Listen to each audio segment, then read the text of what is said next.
ये देखें, this is what actually I want. इस तरह के ग्राफ बनेंगे, ये एक जीन के बने हैं, समझ आ रही है?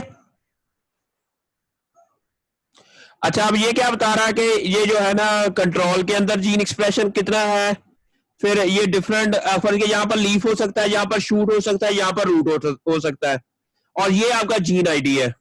ये इसका बताया हुआ कि कहां कहां एक्सप्रेशन इसका आ रहा है। अगर हम एक से ज्यादा जीन डालें इसमें,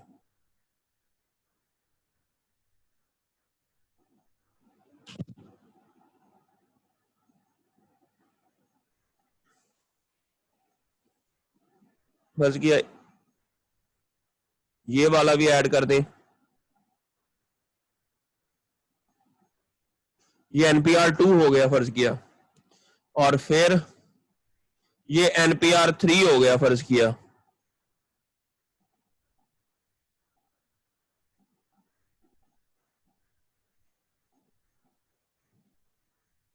और इसको स्टार्ट करें।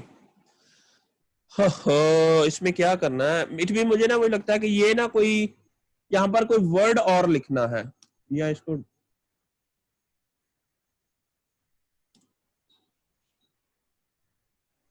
यहां पर कुछ और लिखना है। ये जो मैं लिख रहा हूं ना,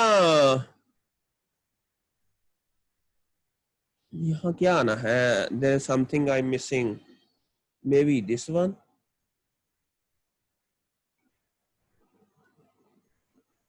दिस वन, ये चीज मेरे अजीज। अच्छा, अब ये देखें, अब तीन जीन के एक्सप्रेशन का डाटा जो है इन्होंने बताया हुआ है कि कौन सा जीन कहां एक्सप्रेस हो रहा है।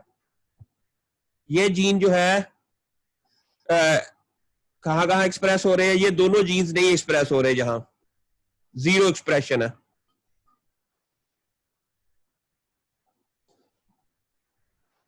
गल समझ आई? आपके 14 के 14 जीन फर्ज किया, वहां पर शूट रूट लेफ्ट जाओ, जो भी होगा ना डाटा वो इधर होगा, ये जहां उसका एक्सप्रेशन होगा। तो ये भी एक तरीका है, और ये RNA सीक्वेंस एनालिसिस करने का, FPKRM वैल्यू जो भी है उसके अंदर हम ये भी करेंगे इंशाल्लाह, अगर किसी किसी के जिस इसका मिल गया। हसीब और नोमान, आपको कौन से मिले, आपका डाटा मिले आपको?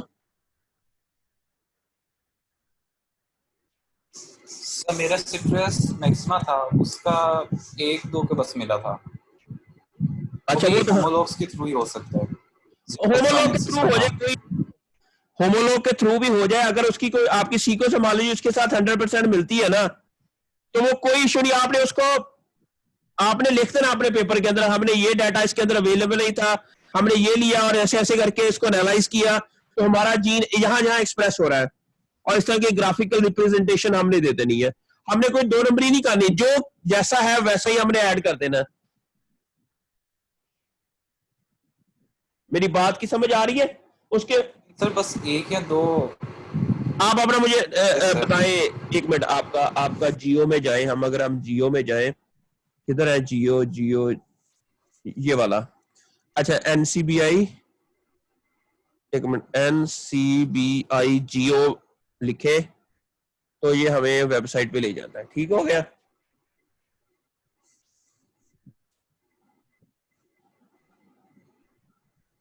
अच्छा, ये आपका सिट्रस कौन सा है?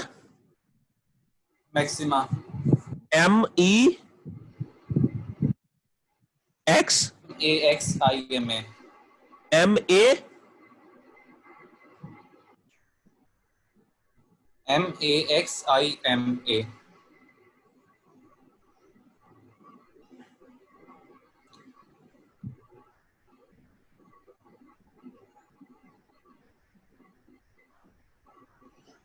ओहो, इतनी जगह आया हुआ जज।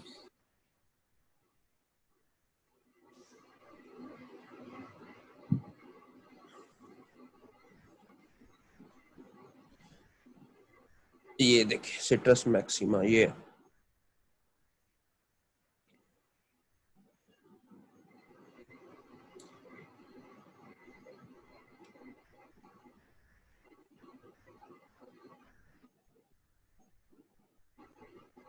अच्छा, ये इन्होंने कहा कि leaf adaptive response of aluminium toxicity revealed by RNA sequencing analysis in two Cyperus species with contrasting aluminium tolerance. इन्होंने क्या किया कि दो स्पीशीज ली सिट्रस की, और उसके ऊपर ना इन्होंने एल्यूमिनियम ना एक टॉक्सिक केमिकल है, जब प्लांट्स के ऊपर देते हैं ना तो ये स्ट्रेस काज करता है। इन्होंने कहा कि ये फास्टा फॉर्मेट भी है इसका, एक्सएलएल ये फाइल भी है, ये सर इसका होमोलॉग से हो जाएगा। सिट्रस साइनेंसिस भी है। अच्छा, इसको पहले तो चेक करें कि हमारे पास कौन कौन सा डाटा है।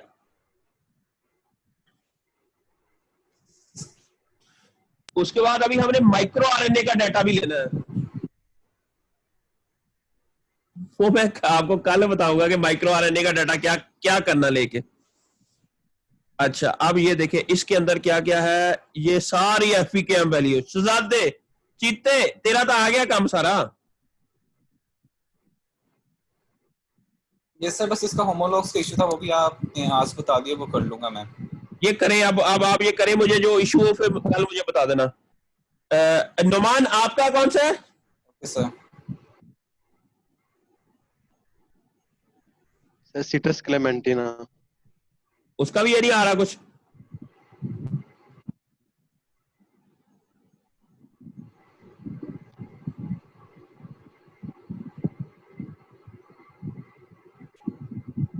Citrus CLEMEN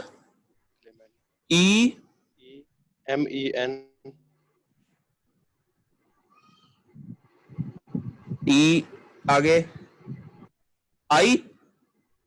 TINA।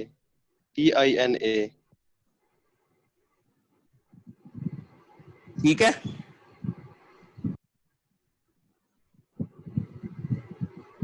यस।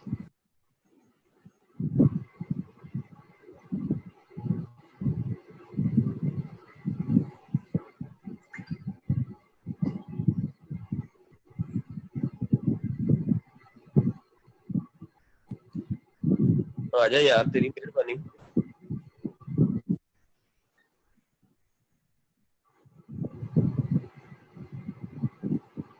अच्छा, कल को जो हमने मैं आपको लेक्चर दूंगा उसके अंदर ये है कि आपको पता है शुगर, जो शुगर होती है हमारी बॉडी के अंदर, उसको कौन कंट्रोल करता है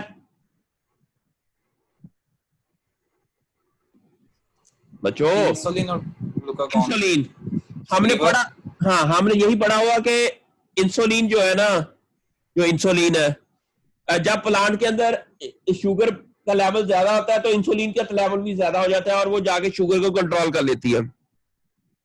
लेकिन जब शुगर का लेवल लो होता है तो इंसुलिन बननी भी बंद हो जाती है। इसे कहते हैं फीडबैक मैकेनिज्म। इसे क्या कहते हैं? Feedback mechanism. अच्छा, अब हमने भी देखना है कि जो आपके जीन है ना, जो NPR1 NPR2 NPR3, क्या इसका भी कोई फीडबैक मैकेनिज्म है? ठीक है, ये जीन अगर ओवर एक्सप्रेस हो जाए तो इसको कंट्रोल करने के लिए प्लांट के अंदर कोई सिस्टम है। अच्छा, उसे कहते हैं माइक्रो आरएनए। इसी जीन के अगेंस्ट कुछ माइक्रो आरएनए प्रोड्यूस होते हैं जो अपने ही जीन के एक्सप्रेशन को ब्लॉक कर देते हैं। अब हमने क्या आइडेंटिफाई करने हैं कि वो कौन माइक्रो आरएनए मालूम करने हैं एनपीआर के जीन के, कि कौन कौन से माइक्रो आरएनए, वो उसके भी जीन्स हैं माइक्रो आरएनए वाले जीन। वो मैं कल बताऊंगा कि वो कैसे, आपने किस डेटाबेस में जाना है और कैसे आइडेंटिफाई करने हैं। अच्छा, अब ये देखिए, ये डाटा है इसके अंदर, टेक्स्ट फाइल में है, क्लेमेंट्रिन मैंड्रन है चौधरी इसके अंदर। अब ये एक्सपेरिमेंट कौन सा किया हुआ है? Genome wide genetic variation identification and fruit associated trait comparison between kumquat and clementine mandarin from whole body sequencing analysis to reveal the comprehensive genetic variation of the fruit development between the kumquat। ठीक है, और differentially express gene भी इन्होंने check किए कि इन दोनों के दरमियान में कौन से जीन हैं जो ठीक है, बार कलेक्टेड, ये चाइनीज, हर जगह चाइनीज छाए पहने। और ये देखो ना, जितने भी हमें पेपर ये मिल रहे हैं ना, हैंगजू एग्रीकल्चर यूनिवर्सिटी, ये वही है जो वुहान में है। ये चाइना की ना सबसे बड़ी यूनिवर्सिटी है जहां वो कोरोना वायरस आया था।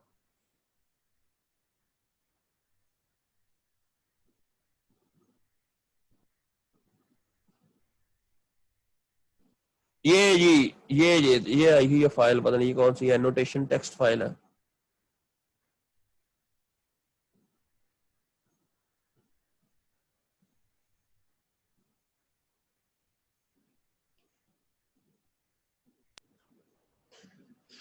अब इसके अंदर कितने सैंपल हैं इन्होंने लिए हुए हैं? अच्छा, material collected experiment healthy leaves without insect damage were use as a material, 5 developmental stage इन्होंने ली है। यार ये तो बहुत अच्छा है। अच्छा, 15 days after flowering, 30 days after flowering, 45 days after flowering, different stages है। Meanwhile the 5 developmental stages were crew, इसी तरह इन्होंने कोमक्वाड की, इनमें इन्होंने जो इसका जीन एक्सप्रेशन का डाटा लिया है वो फ्लावरिंग की डेवलपमेंटल स्टेज के ऊपर लिया हुआ है।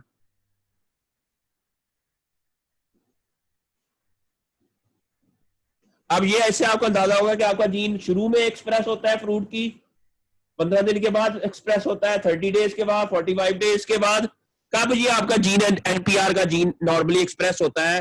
When there is no attack of any pathogen.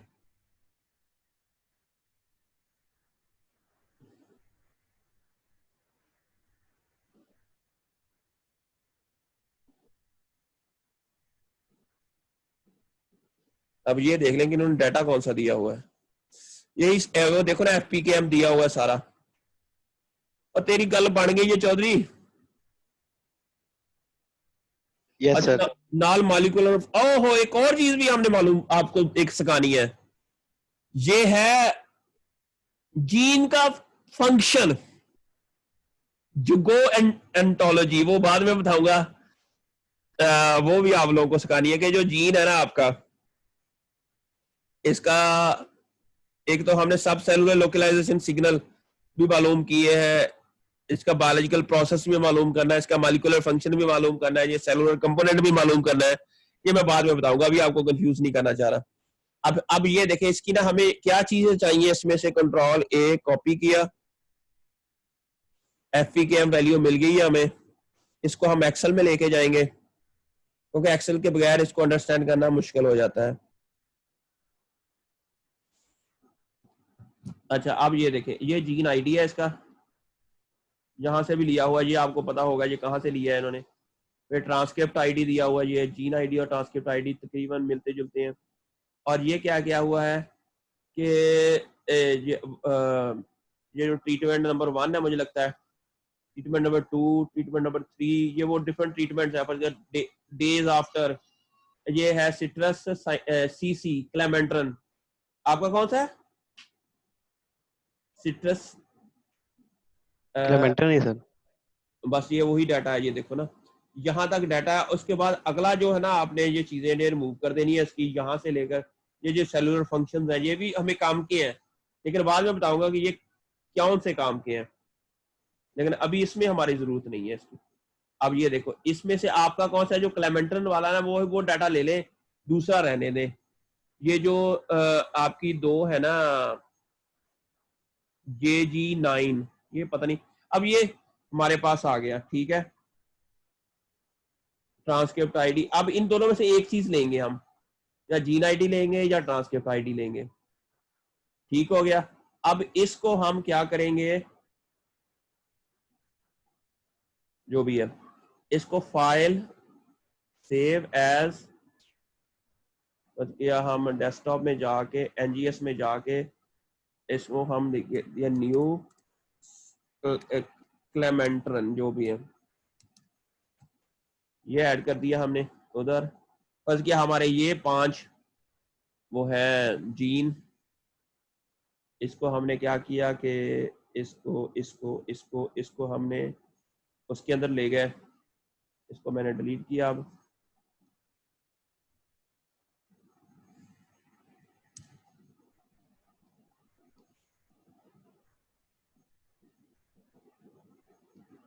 NGS new, नहीं ये नहीं, न्यू क्लेमेंटन, ठीक है। और यहाँ पर हमने जीन ऐड कर दिए और सबके साथ हमने इसको डिफरेंशिएट कैसे करना है, इससे।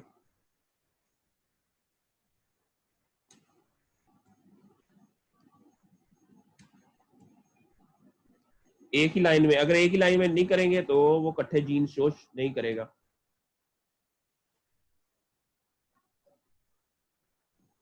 इसको हम खत्म कर देते हैं बस के।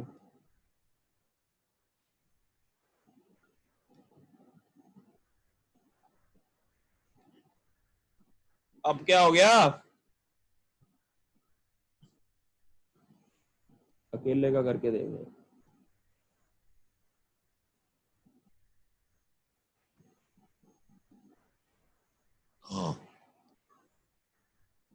मुझे लगता है इसको ना हमें टेक्स्ट फाइल में ही कन्वर्ट करना पड़ेगा, ऐसे ही।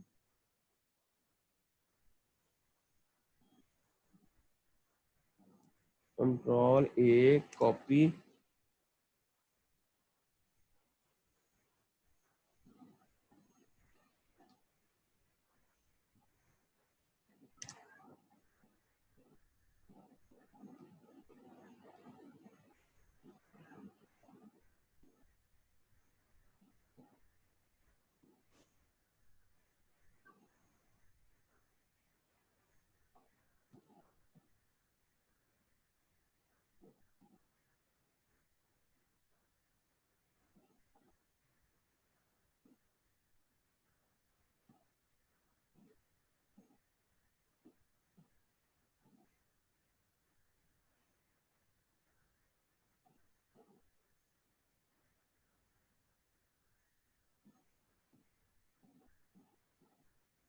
ये देखें। अब ये क्या बता रहा है कि डिफरेंट स्टेजेस है, उसके ऊपर इसका जीन का एक्सप्रेशन का डाटा है। इट मींस ये gene, I have no idea कि ये जीन कौन सा है, लेकिन आपका NPR1 जीन का ये भी पॉसिबिलिटी कि यहाँ पर यहाँ तक हो सिर्फ, या जीरो होगा तो यहाँ पर कोई कोई की शायद वो नहीं होगी शो। जी सर। तो इससे हमें अंदाजा होगा कि आपका जीन कहाँ एक्सप्रेस हो रहा है।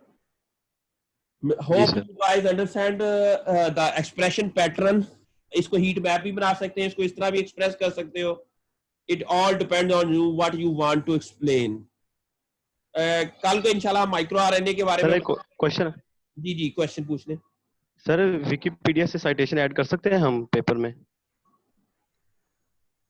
नॉर्मली ना ही किया करें विकिपीडिया का ना, कोई ऑथेंटिक नहीं कहते लोग।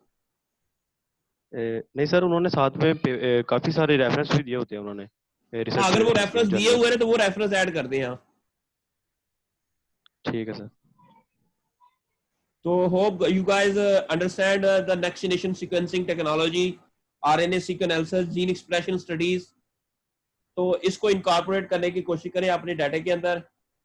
मे बी अच्छा कोई प्रोटियोम का डाटा देखें। मैंने कहा था जीन एक्सप्रेशन का डाटा ये है कि सबसे पहले क्या है, आरएनए का बनना, फिर आगे प्रोटीन का बनना। अगर कोई टोटल प्रोटीन एक्सप्रेशन का डाटा है, जिस आरएनए एक्सप्रेशन का डाटा है ना, अगर कोई इस तरह का मिलता है, फिर अगर कोई मेटाबोलोम का डाटा मिलता है वो भी, लेकिन वो ज्यादा दूसरी तरफ चला जाएगा क्योंकि हम जीन एक्सप्रेशन के डाटा के ऊपर ही रहना है हमने।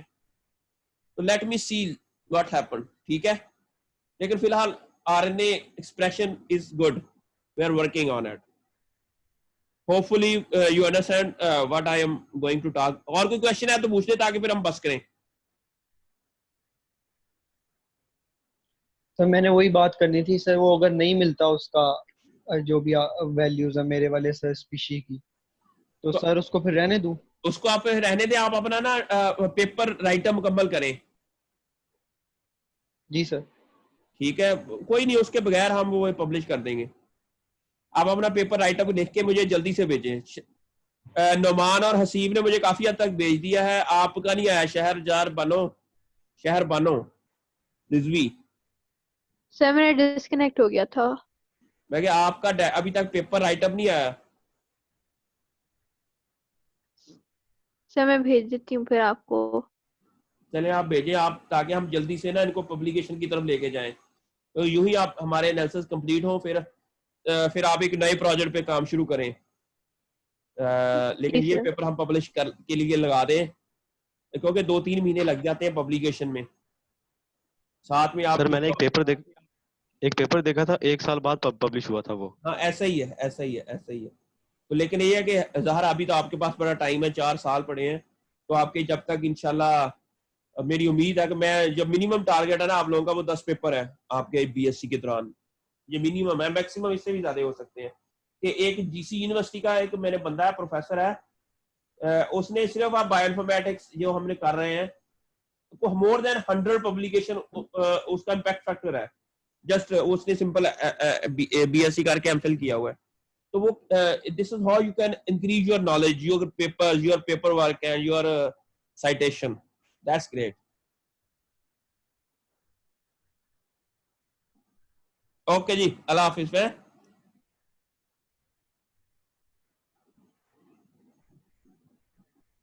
अगर किसी चीज की समझ नहीं आती होती तो you can ask me any time other than the lecture as well. Okay, अल्लाह हाफिज। Office sir